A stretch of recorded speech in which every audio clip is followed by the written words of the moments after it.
ইচ্ছাপুর থেকে আমার একটি ভিডিও দেখে আজ সকালবেলা কাস্টমার এই ফোনটা নিয়ে এসছেন আমার কাছে।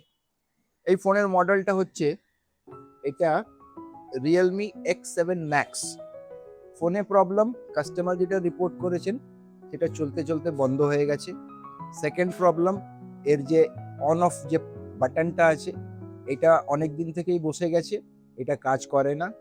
আর থার্ড প্রবলেম হচ্ছে এই ফোনটা 4-5 বছর বয়স হয়ে গেছে।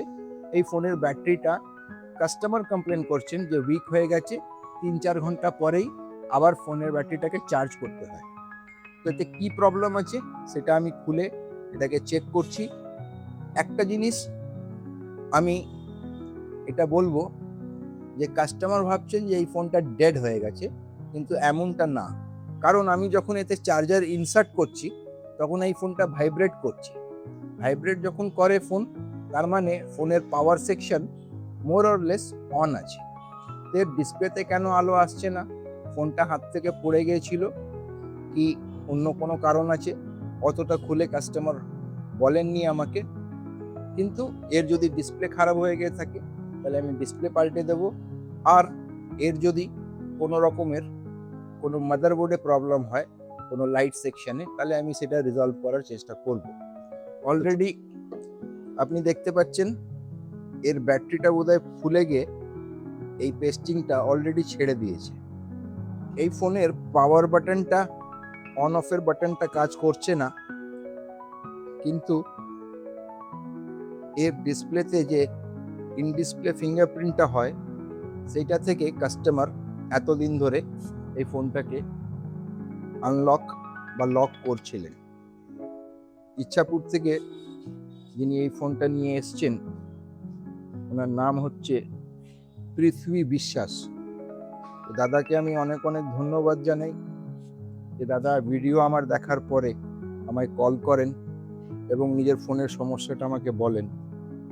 তো আমি ওনাকে বলি যে ঠিক আছে, আপনি ফোনটা নিয়ে আসুন আমার কাছে, কারণ ফোন যতক্ষণ আমি নিজের হাতে চেক করব না ততক্ষণ আমি এক্স্যাক্টলি ফোনে কি প্রবলেম হয়েছে সেটা আমি বলতে পারবো না।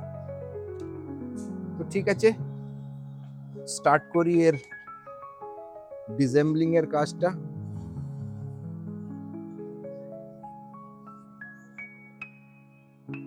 তো ফোনটা চেক করার পরে আমি যে জিনিসটা দেখলাম সেটা হচ্ছে যে এর যে ডিসপ্লের যে কানেক্টরটা যেখানে লাগে মাদারবোর্ডে, ওই কানেক্টরটা নিচে থেকে নিজের কানেকশনটা ছেড়ে দিয়েছে। এটা ড্রাই সোল্ড হওয়ার কারণে হয়, যেই কারণে ডিসপ্লেতে আলো আসে না। তো এটা দাদা আমার কাস্টমার যিনি, উনি খুবই লাকি আছেন যে ডিসপ্লেটা নষ্ট হয়নি, ডিসপ্লেটা ওকে আছে। আর ডিসপ্লেটা সুপার অ্যামোলেড ডিসপ্লে, এই ডিসপ্লেগুলো একটু দাম হয়। তো এই কানেক্টরটা আমি যে চেঞ্জ করছি, এটা চেঞ্জ করে দিলে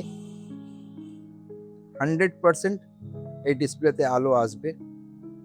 এই যে আপনি দেখতে পাচ্ছেন এর ব্যাটারিটা, এতে অরিজিনাল ব্যাটারি আছে ফোনের ভেতরে। এই ব্যাটারিটা আর ব্যাকআপ দিচ্ছে না। তো এই ব্যাটারিটা যেটা আপনি দেখছেন, এই কোম্পানির যে ব্যাটারিটা আপনি দেখছেন, এই ব্যাটারিটা আমি মোর অর লেস আমি এটাই লাগাই।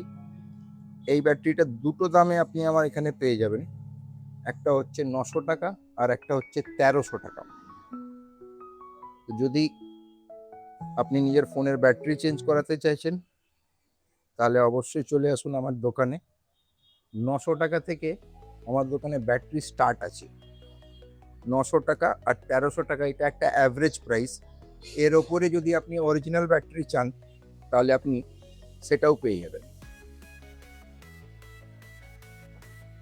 ব্যারাকপুর, ইচ্ছাপুর, আর এদিকে আপনার ওয়্যারলেস গেটের ওইখানটা, বা মোহনপুর, বা শ্যামনগর, বা এখানে পাশে ঘুষিপাড়া, যদি এইসব এলাকা থেকে আপনি আমার ভিডিও দেখছেন তাহলে পলতা রেলওয়ে স্টেশনের খুবই কাছে আমার দোকান আছে। আপনি আসতে পারেন নিজের ফোনের যে কোনো সমস্যা নিয়ে। মাত্র 999 টাকা থেকে আমার দোকানে ফোনের ডিসপ্লে পাল্টানো হচ্ছে। তো আপনার ফোনে যদি ডিসপ্লে পাল্টাবার হয় তাহলে অবশ্যই এই যে নাম্বারটা ফ্ল্যাশ করছে নিচে, এই নাম্বারে একটা হোয়াটসঅ্যাপ করে নিজের ফোনের মডেল নাম্বারটা আমাকে বলে দিন। আমি আপনাকে জানিয়ে দেবো যে 999 টাকায় আপনার কাছে যেই ফোনের মডেলটা আছে তার ডিসপ্লে আমি আপনাকে লাগিয়ে দিতে পারবো কি না। কারণ আমি জানি ভিডিওটা আপনি দূর থেকে দেখছেন, আর যদি আমি 999 টাকায় আপনাকে আপনার ফোনের মডেলের ডিসপ্লে লাগিয়ে দিতে না পারি, তাহলে আমি অকারণে আপনাকে এখানে ডেকে কোনো রকমের হয়রানিতে ফেলবো না। ভিডিওটা দেখলেন আপনি, আমায় শুনলেন, এতটা সময় দিলেন, তার জন্য অনেক অনেক ধন্যবাদ।